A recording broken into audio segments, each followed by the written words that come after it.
আসসালামু আলাইকুম, সবাই কেমন আছেন? তো চলে আসছে গরমের দিন আর হচ্ছে যে আমের দিন। তো এই দেখেন কিছুটা আম ঘামাইছি। তো গরমের দিনও আসছে, সাথে হচ্ছে আমের দিন। সবার বাড়িতে এখন আম ঘামাঘামি খাওয়া চলছে। তো এমন কোনো বাড়ি নাই যে বাড়িতে এই কাসন্দ আর হচ্ছে আম নেই। তো এটা হচ্ছে, এটার ভেতরে হচ্ছে কাসন্দ আর এলো এটা হচ্ছে জাম।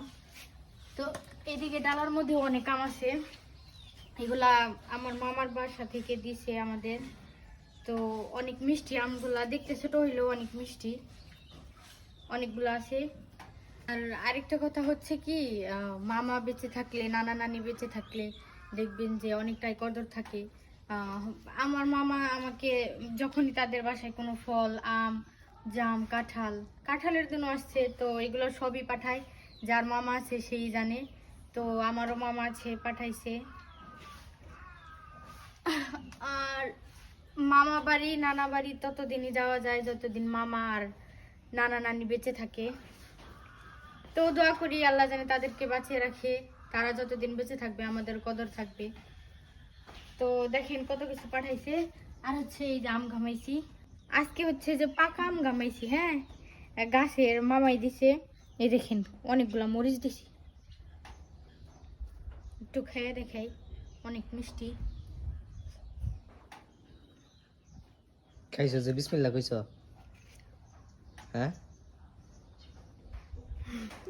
আবার আসি মনে নেই, কয়দিন থেকে দেন না তোমারে? হ্যাঁ, মনে থাকে না, কথার দান্দাই দান্দাই খেয়ে উঠছি। কথার দান্দা দান্দা খেয়ে উঠছি এই যে। তো মামারে অনেক ধন্যবাদ। যাদের মামা আছে তারাই জানেন যে মামা মামা নানা নানিরা তাদের বাসায় কিছু হইলে কাউকে ছাড়া খাইতে পারে না, বিশেষ করে ভাগ্নিগো ছাড়া। তো আমার মামা আমাদেরকে ছাড়া কিছু খায় না। তো গাছে অনেক আম ধরছে, গাছ ভরা আম আসছে, জন্য আমাদের জন্য পাঠিয়ে দিছে। তো মজার কথা কি, বাড়িতে কাসন্দ আছে তারপরেও কাসন্দ পাঠিয়ে দিছে। এই দেখেন বাসায় ফ্রিজে 2 বোতল কাসন্দ আছে, তারপরেও কাসন্দ পাঠিয়ে দিছে, সাথে আম, তারপরে পাকা আম। জাস্ট মজা। গরমের দিনে গরম পড়লেও দেখবেন যে আম খেলে গরমের ক্লান্তি মিটা যায়। তো সবাই ভালো থাকবেন, আর কার কার মামা নানা নানি বেঁচে আছে সবাই কমেন্টে বলবেন। Thank you.